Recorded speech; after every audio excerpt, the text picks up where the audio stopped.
Assalamualaikum warahmatullahi wabarakatuh.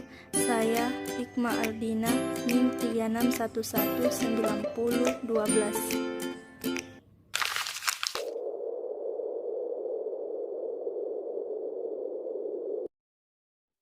Assalamualaikum warahmatullahi wabarakatuh. Perkenalkan, nama saya Hidayatullah, NIM 36119011.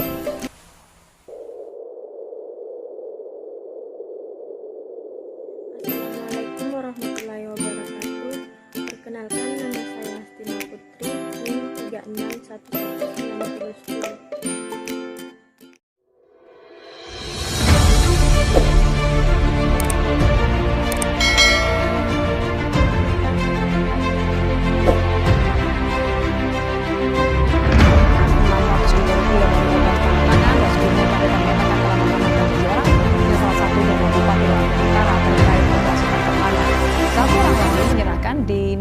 Dugaan tindak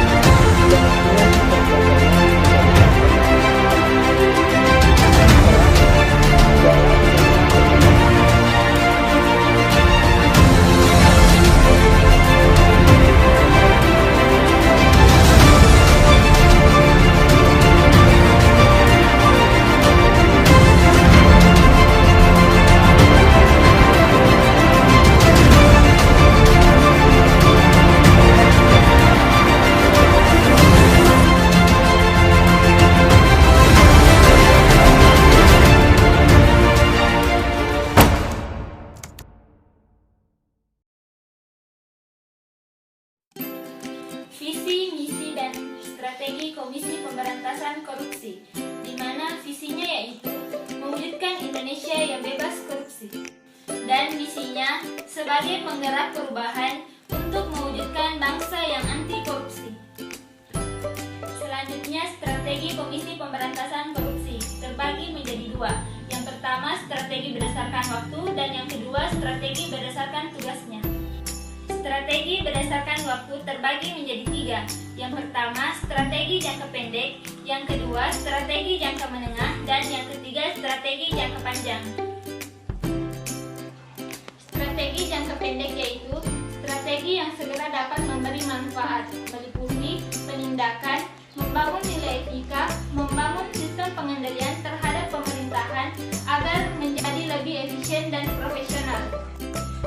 Strategi jangka menengah yaitu strategi yang secara sistematis mampu mencegah terjadinya tindak pidana korupsi, meliputi kegiatan membangun proses perbankan, penganggaran, pengadaan, dan infrastruktur di instansi pemerintah yang mendorong efisiensi dan efektivitas, memotivasi terciptanya kepemimpinan yang efisien dan efektif, serta meningkatkan partisipasi masyarakat dalam pengambilan keputusan pemerintah dan meningkatkan akses masyarakat terhadap pemerintah. Strategi berdasarkan tugasnya terbagi menjadi 4. Yang pertama, strategi pembangunan kelembagaan. Yang kedua, strategi pencegahan. Yang ketiga, strategi penindakan. Dan yang terakhir, strategi penggalangan keikutsertaan masyarakat. Tujuan strategi pembangunan kelembagaan adalah terbentuknya suatu lembaga KPK yang efektif. Strategi pencegahan bertujuan membangun sistem pencegahan tindak pidana korupsi yang handal. Strategi penindakan memiliki tujuan meningkatkan penyelesaian perkara tindak pidana korupsi. Strategi keikutsertaan masyarakat bertujuan terbentuknya suatu keikutsertaan dan partisipasi aktif dari segenap komponen bangsa dalam memberantas korupsi. Dalam pasal 3 Undang-Undang Nomor 30 Tahun 2002, KPK berkedudukan sebagai lembaga negara yang dalam melaksanakan tugas dan wewenangnya bersifat independen dan bebas dari pengaruh kekuasaan manapun. KPK dibentuk dengan tujuan untuk meningkatkan daya guna dan hasil guna terhadap upaya pemberantasan tindak pidana korupsi. Berdasarkan kedudukannya, KPK mempunyai 5 tugas pokok, yaitu 1. Koordinasi dengan instansi yang berwenang melakukan pemberantasan tindak pidana korupsi. 2. Supervisi terhadap instansi yang berwenang melakukan pembatasan tindak pidana korupsi. 3. melakukan penyelidikan, penyidikan, dan penuntutan terhadap tindak pidana korupsi. 4. Melakukan tindakan-tindakan pencegahan tindak pidana korupsi. 5. Melakukan monitor terhadap penyelenggaraan pemerintahan negara. Dalam hal melaksanakan tugas penyelidikan, penyidikan, dan penuntutan, KPK berwenang yaitu 1. Melakukan penyadapan dan perekaman pembicaraan. 2. Memerintahkan kepada instansi terkait untuk melarang seseorang berpergian ke luar negeri. 3. Meminta keterangan kepada bank atau lembaga keuangan lainnya tentang keadaan keuangan tersangka atau terdakwa yang sedang diperiksa. 4. Memerintahkan kepada pimpinan atau atasan tersangka untuk memberhentikan sementara tersangka dari jabatannya. 5. Meminta data kekayaan dan data perpajakan tersangka atau terdakwa kepada instansi terkait. 6. Menghentikan sementara suatu transaksi keuangan, transaksi perdagangan, dan perjanjian lainnya atau pencabutan sementara perizinan, lisensi serta konsesi yang dilakukan atau dimiliki oleh tersangka atau terdakwa yang diduga berdasarkan bukti awal yang cukup ada hubungannya dengan tindak pidana korupsi yang sedang diperiksa. 7. Meminta bantuan Interpol Indonesia atau instansi penegak hukum negara lain untuk melakukan pencarian, penangkapan, dan penyitaan barang bukti di luar negeri. 8. Meminta bantuan kepolisian atau instansi lain yang terkait untuk melakukan penangkapan, penahanan, penggeledahan, dan penyitaan dalam perkara tindak pidana korupsi yang sedang ditangani.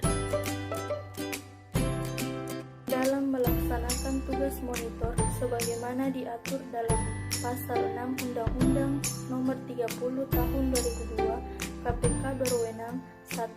Melakukan pengkajian terhadap sistem pengelolaan administrasi di semua lembaga negara dan pemerintah. 2. Memberi saran kepada pimpinan lembaga negara dan pemerintah untuk melakukan perubahan jika berdasarkan hasil pengkajian sistem pengelolaan administrasi tersebut berpotensi korupsi. 3. Melaporkan kepada Presiden RI, DPR RI, dan Badan Pemeriksa Keuangan jika saran Komisi Pemberantasan Korupsi mengenai usulan perubahan tersebut tidak diindahkan. Berdasarkan tugas dan wewenangnya, KPK berkewajiban untuk 1. Memberikan perlindungan terhadap saksi atau pelapor yang menyampaikan laporan ataupun memberikan keterangan mengenai terjadinya tindak pidana korupsi. 2.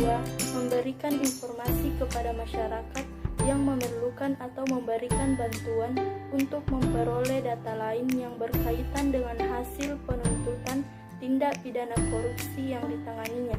3. Menyusun laporan tahunan dan menyampaikan kepada Presiden RI, DPR RI, dan Badan Pemeriksa Keuangan. 4. Menegakkan sumpah jabatan. 5. Menjalankan tugas, tanggung jawab, dan wewenangnya berdasarkan asas-asas sebagaimana dimaksud dalam Pasal 5. Berikutnya struktur organisasi KPK. Yang pertama, ada pimpinan KPK yang dibantu oleh seorang penasihat.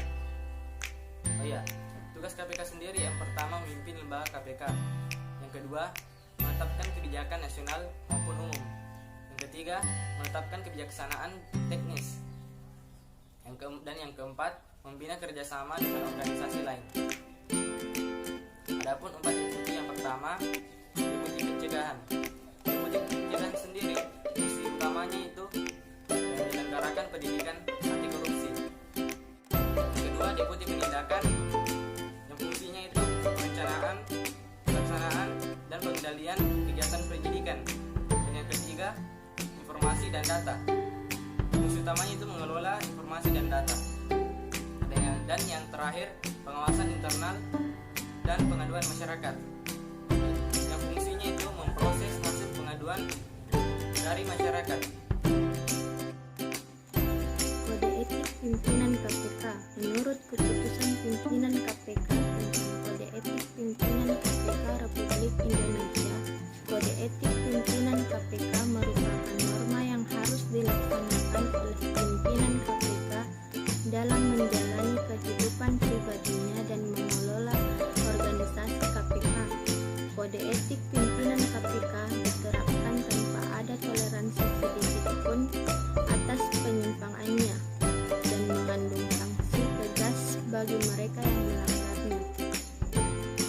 Nilai-nilai dasar yang harus dianut pimpinan KPK dalam menjalankan tugasnya meliputi 1. Terbuka atau transparan baik dalam pergaulan internal dan eksternal. 2. Kebersamaan, yaitu melaksanakan tugas memimpin KPK secara kolektif. 3. Berani, yakni mengambil sikap tegas dan rasional dalam membuat keputusan sulit dan atau tidak populis demi kepentingan jangka panjang KPK dan negara. 4. Integritas, yaitu mewujudkan perilaku yang bermartabat. 5. Tangguh, artinya tegar dalam menghadapi berbagai godaan, hambatan, tantangan, ancaman, dan intimidasi dalam bentuk apapun dan dari pihak manapun. 6. Unggul, artinya selalu meningkatkan pengetahuan dan kapasitas pribadinya. Pimpinan KPK memiliki kewajiban 1. Melaksanakan ibadah dan ajaran agama yang diyakininya. 2. Taat terhadap aturan hukum dan etika. 3. Menggunakan sumber daya publik secara efisien, efektif, dan tepat. 4. Tegas dalam menerapkan prinsip, nilai, dan keputusan yang telah disepakati. 5.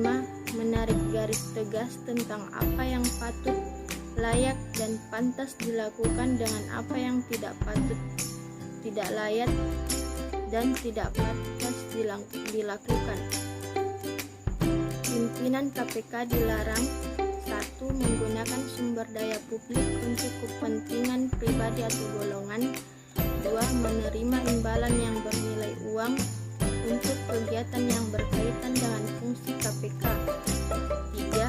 Meminta kepada atau menerima bantuan dari siapapun dalam bentuk apapun yang memiliki potensi benturan kepentingan dengan KPK.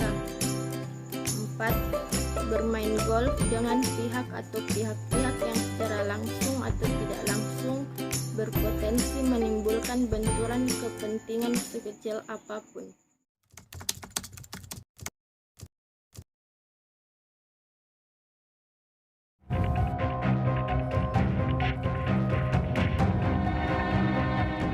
Mantan anggota DPR dari fraksi Demokrat, Angelina Sondakh, memberikan kesaksian yang mengejutkan di Pengadilan Tipikor Rabu kemarin. Angie menyebut partainya mendapat jatah dari tiap proyek yang digarap pemerintah. Di depan majelis hakim, terpidana kasus suap anggaran Kemendiknas dan Kemenpora ini juga membeberkan pembagian jatah tersebut. Angie sempat memberikan ilustrasi terkait pembagian jatah tersebut. Dirinya menyatakan jika terdapat pagu anggaran sebesar 1 triliun rupiah untuk proyek di Kementerian Pendidikan Nasional yang saat ini bernama Kementerian Pendidikan dan Kebudayaan, maka dari pagu anggaran tersebut disepakati 50-50 untuk pemerintah dan DPR. Penetapan PT DGI sebagai tersangka adalah kali pertama bagi KPK mengimplementasikan perma pidana korporasi. Perusahaan ini pertama kali muncul terkait kasus korupsi proyek pembangunan Wisma Atlet di Jakabaring, Palembang. Dari nilai proyek 138 miliar rupiah, diduga terjadi kerugian negara sebesar 25 miliar rupiah dalam pelaksanaan proyek tersebut. Beberapa waktu lalu, PT DGI atau PT NKE menyerahkan uang 15 miliar rupiah kepada KPK. Tim Liputan, Kompas TV.